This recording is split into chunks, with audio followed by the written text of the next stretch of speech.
think I originally got into walking, I suppose, although I can't say that I hugely enjoyed it back then, but we had a teacher at our school who ran and who was a qualified mountain leader, and he ran adventure holidays during the summer. So we had one of the few hill walking clubs of any school in Dublin, I imagine. So yeah, my brother did it, and so then I did it, and it was, it was all right.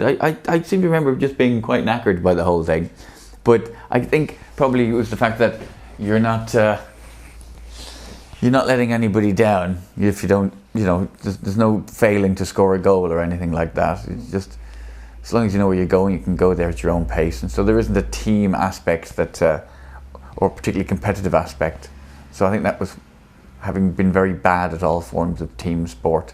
And I also felt there was a certain pointlessness in and I know people will say the same about hill walking, but the whole thing of playing a game where you're kicking something around the place or chasing something, I just felt, I don't know, I always just felt it was silly. Maybe because I was never been any good at it though. Yeah.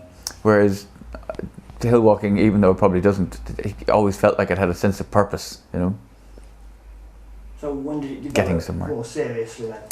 It wasn't for ages. It was probably about 6 or 7 years ago, not far from here, driving towards my in-laws' place, in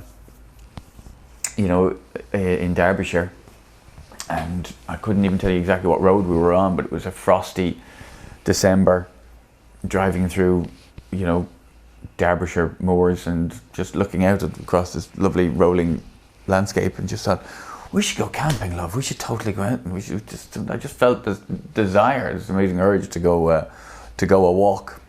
And so then just decided that that's what we were going to do. And then I think that like the next holiday we went on, we just went to Scotland for a few days and stayed in a hotel for most of it, and just stayed under a tent for one night somewhere near, just off the West Highland Way, just outside of Kinlochleven. And that was me then. I just started buying books on munro bagging, and just went from knowing very little about it, like literally spelling Munro wrong when I put it into a search engine, and going, I really thought there'd be more books about munro bagging than there are. There's loads of books about Marilyn Monroe. There's hardly anything about the mountains Munros. And then realised I was spelling it incorrectly. And it's just, I just love it. Do you think it's a bit like Radio 4, you have to grow into it? Yeah, it's definitely not something I could have seen myself spending my 20s doing. Even if future me was to look back on my, visit myself at the age of 21 and go, dude, seriously, you're going to love this in your 30s. You should really start getting into it now so you can be really good at it by then. I'd still go, no, I think I'd rather go out and get drunk and chase women. So it's the missed opportunity, like at university or something like that, into you think there's a lot of places. I mean, you've got sort of the perfect opportunity, haven't you, really, now to yeah. Yeah, and university, all the people in the sports union of every stripe, whether it was the kayakers or the footballers or the hill walkers, they always had this ruddy-faced look, and were never out of a fleece. Although here he is wearing his merino, but I'm nearly 40, so I can wear outdoor wear all the time now. What age are you? I'm 37. 37. You see, I see you there in your North Face top. Once you reach a certain age where you're merely dressing for comfort, it's fair enough to always be in a fleece, to be in a mid-layer. But when you're at university, and I eschew the notion of these ruddy-faced types who were back then just wearing these brightly coloured soft shells. They didn't look like my type, and they probably weren't at the time. So munro bagging, how many are we at the moment? The munro bagging, I'm at 75 right now, and it's I think it's just an excellent way when you decide to set a target.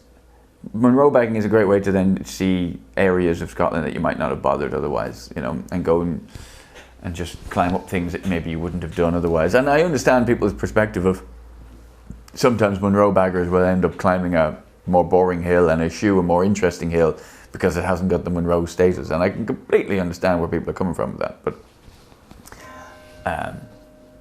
that's the It's a bell of truth. Whenever I say something, whenever I admit something to myself, then the bell tolls. And I'll admit that there may be certain hills that I haven't as yet bothered to go up. But I plan after I do the Munros to then next do the Corbetts. That's I'm doing the Munros now while I can.